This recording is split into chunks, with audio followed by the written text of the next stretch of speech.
백신 접종 속도가 늘고 있지만 동시에 전국에서 오접종 사례가 잇따르고 있습니다. 왜 자꾸 이런 사고가 반복되는 건지 또 의료 사고에 대한 우려는 없는지 짚어보겠습니다. 정재훈 가천대 예방의학과 교수 연결합니다. 교수님 나와 계시죠? 네, 안녕하세요. 예, 안녕하십니까. 일단 전국에서 백신 오접종 사례가 잇따라 발견되고 있습니다. 대부분이 의료진의 부주의 때문인데요. 이게 좀 숙지를 하고 진행이 되지 않는지 좀 의구심이 드는 부분들이 있거든요. 왜 이런 겁니까? 네, 전국적으로 동시에 백신 접종이 이루어지고 백신 접종이 주로 위탁기관을 통해서 수행되다 보니까 산발적으로 이런 사례가 발생하는 것 같습니다. 예. 약물의 용법과 용량이 잘못 투여되는 사례는 생각보다 빈번하게 발생하는데요. 음. 그렇기 때문에 다른 백신에서도 동일한 문제가 있을 수 있어서 최근에 개발되는 백신들은 미리 1인분만 포장이 되어 있어서 주사기를 꺼내서 접종하고 버리게 되게 설계가 되어 있습니다. 그러나 예. 코로나19 백신은 가급적 생산과 유통을 편리하게 하고 개발 속도를 단축하기 위해서 5인 내지 10인분을 한 바이알에 넣고 있어서 더 주의가 필요한 상황이죠. 예. 그런데 그 부안에서요. 5인분인 얀센 백신을 지금 한 병을 한 명에게 모두 접종을 해서 문제가 됐었는데 이렇게 맞은 사람이 총 5명이라고 하더라고요. 근데 뭐 문제는 없고 한 명만 40대 이상의 고열 증상을 겪었다라고는 밝혔는데 이런 오접종 사례가 계속되다 보면 의료 사고가 또 발생하진 않을까 걱정되는 부분도 있거든요. 네, 용법과 용량을 잘못 투여한 것 자체가 의료사고로 볼 수 있고요. 예. 하지만 국민들께서 실질적으로 하시는 걱정은 오접종으로 인해서 백신의 효과나 안전성에 문제가 생기는 것 아닌가 이런 예. 것이실 텐데요. 저도 이런 우려가 어느 정도 있습니다. 예, 백신의 용량과 용법은 철저한 과학적인 근거를 가지고 결정이 되는데요. 만약 음. 임의로 용량이나 투약 간격을 조정하게 되면 당국과 전문가가 판단할 수 있는 과학적인 근거 자체가 없어지게 되는 것입니다. 그래서 안전성과 효과성을 보장하기가 어렵기 때문에 반드시 주의가 필요합니다. 예. 이렇게 한 번에 좀 많이 맞은 경우에는 어떻게 됩니까? 다 2차 접종도 맞아야 되는 겁니까? 아니면 좀 안 맞아도 되는 겁니까? 네, 용량을 줄여서 접종한 경우에는 1회 분량만 절반 정도 용량만 들어간 예. 경우에는 2회 접종을 그대로 진행하는 것으로 가이드라인이 되어 있습니다. 예. 하지만 2회 접종 모두 용량이 절반인 경우에 대해서는 전문가가 별도로 판단을 해봐야 될 것 같습니다. 예. 별도의 판단이 필요하다 이런 말씀을 해 주셨습니다. 그리고 심지어는요. 의료진이 임의대로 판단을 해서 백신 접종량을 줄이기도 했다가 논란이 됐습니다. 관련 병원 원장의 이야기 들어보고 질문 더 이어가겠습니다. 전 용량을 다 놨을 때 어떤 문제가 생겼을 때 저희도 거기에 대해서 이제 의학적, 도덕적 책임을 안 질 수가 없는 겁니다. 그러다 보니까 예진이란 게 그래서 있는 거거든요. 방역 당국이 얘기한 대로 용량을 놨을 때 문제가 생기면 의학적, 도덕적 책임을 질 수 없다. 그래서 질 수밖에 없다. 그래서 예진이 그래서 있는 거다. 이런 설명이거든요. 어떻게 들으셨습니까? 네. 원래 백신의 용량보다 적게 들어가게 되면 백신도 어느 정도 안전 범위가 있기 때문에 항체 형성 자체는 어느 정도 될 수 있다라고 추측을 할 수 예. 있습니다만 효과를 완전히 보장하기는 어렵고요. 또 절반 용량을 접종할 경우에 안전성에 있어서 더 도움이 되는 것 아닌가 이제 이런 말씀을 하시는데 음. 이것도 검증이 조금 어려운 이야기입니다. 특히 예. 백신 접종 후에 발생하는 중증 이상 반응은 면역학적 기전에 의한 혈전이나 아나필락시스가 대부분이고 용량을 절반 정도 줄인다고 해서 발생 가능성이 낮아지는지에 대한 검증은 이루어져 있지 않습니다. 그래서 네. 효과는 떨어질 가능성이 있고 안전성은 높아지지 않는 손해만 보는 결정이라고 볼 수 있죠. 예. 이렇게 하면 방역 당국에서는 대처를 어떻게 해야 되는 겁니까?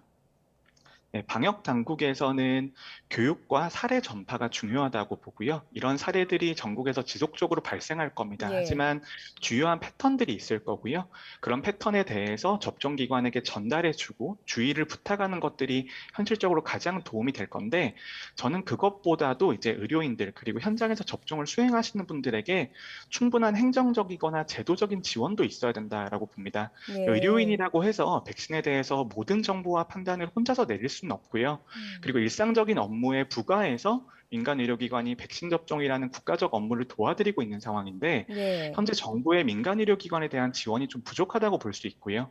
예를 음. 들어서 자녀 백신 예약 시스템만 해도 순전히 민간 의료기관의 직접적인 입력에만 의존을 하고 있고 예약 업무나 전화 상담 등에 대해서도 별도의 지원이 없는 상태인데 예. 교육이나 뭐 조사 같은 조치들이 도움이 될 수는 있겠습니다만 행정적인 지원과 교육이 음. 수반이 되어야 되고요. 사례 전파를 통해 통해서 매뉴얼을 지속적으로 업데이트하는 게 중요할 것 같습니다.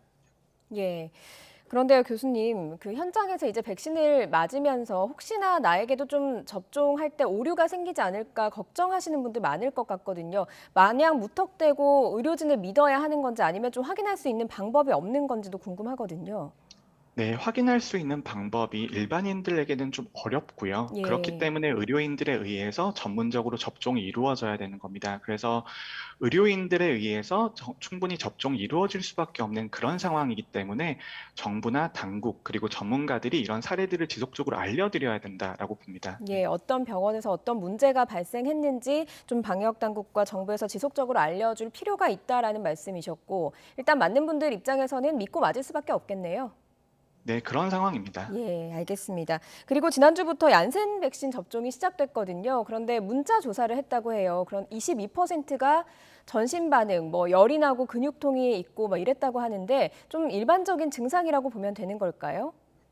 네. 바이러스 전달체 백신 등 코로나19 백신은 다른 백신 접종보다 접종 후에 몸살 기운이나 발열 근육통이 좀 빈번하게 나타나고요. 예. 주사 부위가 아픈 증상은 거의 모든 접종자에게 나타납니다. 그리고 음. 근육통 등도 꽤 높은 빈도로 나타나는데요.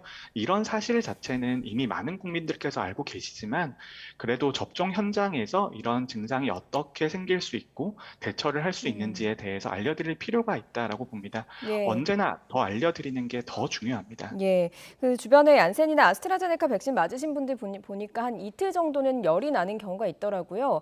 좀 어느 정도 열이 지속이 되면 병원을 찾거나 이런 것들을 해야 될까요? 네, 경증 이상 반응이라고 하는 발열이나 몸살 기운 같은 예, 경우에는 48시간이 지나면 거의 대부분 사라진다라고 되어 있습니다. 예, 근데 그것보다 더 중요한 것이 이상 반응이 굉장히 심하게 나타난 다음에 점점 좋아지는지 아니면 악화 경로를 가는지가 중요한데요. 예. 만약에 이상 반응을 경험하셨더라도 어느 정도 시간이 지나고 나서 점점 호전이 되시면 그것은 안심하실 수 있는 상황이고요.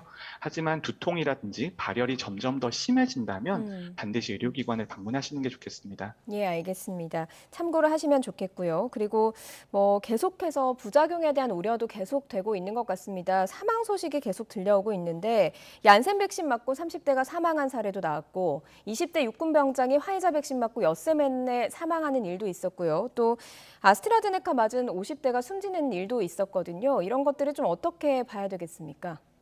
네, 먼저 이제 고인과 유가족에게 깊은 위로를 예. 전해드립니다. 하지만 백신 접종 후의 사망 신고는 매우 신중하게 다루어져야 하는데요. 일단 상황과 이제 증상 발생 기간 이런 것들을 봤을 때 혈소판 감소성 혈전증 같은 알려진 중증 이상 반응은 아닌 것으로 보이지만 예. 모든 가능성을 열어두고 철저한 조사를 해서 국민들에게 알려드릴 필요가 있다고 보고요. 하지만 이제 개별적인 사례로 접근하게 되면 인과관계 판단이 어려운 영역이 있을 수 있기 때문에 음. 전체 접종자들의 사망률 자체가 기저 사망률보다 높아지는지 확인하는 과정이 반드시 필요하고요. 그리고 이제 미국과 영국과 이제 유럽 등에서 백신 접종 전후에 사망률의 변화가 있는지를 지속적으로 우리나라 말고도 추적을 하고 있습니다. 하지만 그런 사례를 봤을 때 백신 접종과 사망 신고 사이에는 인과관계가 전 세계적으로는 크게 확인된 것은 없습니다. 예, 알겠습니다. 일단 백신 접종 속도가 빨라져서 일상이 좀 더 가까워지는 건 좀 반가운 소식인데 지금 현장에서도 오접종 없도록 좀 주의가 필요하겠고요. 방역 당국도 철저하게 주의를 시켜야 될 것 같습니다. 정재훈 교수님과 함께 얘기 나눴습니다. 교수님 고맙습니다. 네, 감사합니다.